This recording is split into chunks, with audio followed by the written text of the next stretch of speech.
James Hardy leaned against the ship's railing, tracing the path of the body as it slid from its stand, bounced across the ship's wake, and sank towards the ocean floor, dragged down by a load of lead shot. For a moment, he imagined himself inside the sailcloth, struggling for breath, trying to fight his way out. The man was dead, he reminded himself. The small group of mourners departed to find warmth.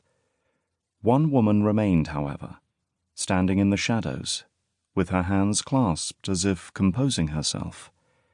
A good-looking woman he'd not seen before. A passenger from first class, no doubt.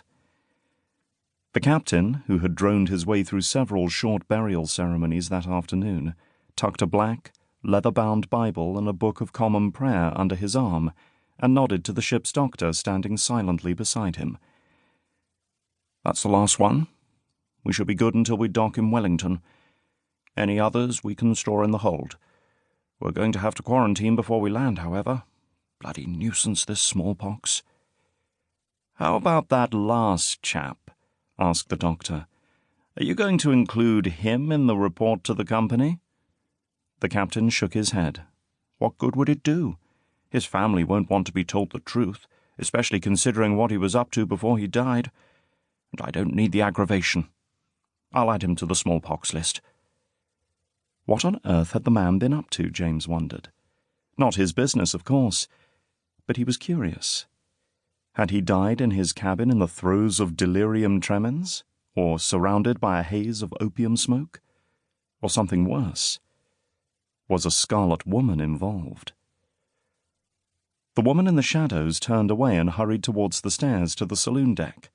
She was an attractive woman, of middle age, dark hair piled high beneath a narrow-brimmed postboy hat with a feather on one side. As she left, her deep red travelling coat billowed gently behind her, like a cloud. Intriguing, he thought. Strange that he hadn't seen her before.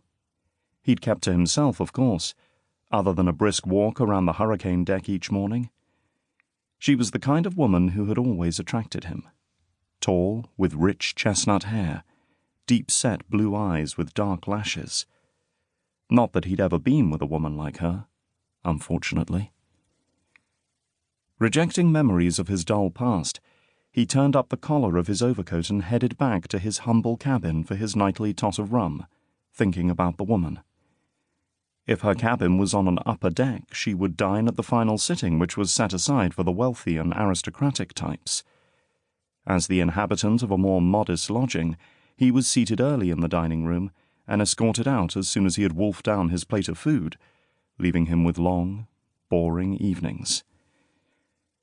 She would have boarded in San Francisco, an American. Most of the passengers on the SS Zealandia had come all the way from England, crossing the Atlantic to New York, then travelling together across America by train, taking the new southern route that avoided the snowline. When he encountered members of this select group on his walks, he nodded to them and exchanged pleasantries. The trip was uneventful, much to his disappointment. He'd read about the robber Jesse James. The Union Pacific Line was offering a $500 reward to any passenger who shot him. Once, he sat next to a heavily armed man who was traveling back and forth from Omaha to San Francisco, with his eye on the reward. But nothing untoward happened.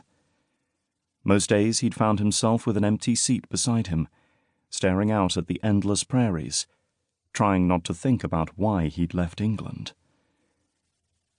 San Francisco had looked interesting. In hindsight, he regretted not purchasing a departure ticket for a later date. The city reminded him of places he'd seen in France and Spain. He suspected Wellington, with a population 1/10 the size of San Francisco, would be a dull, provincial place. Frank had written saying he shouldn't worry as the wars were over and the Maori beaten into submission. In fact, he would have welcomed a bit of upheaval.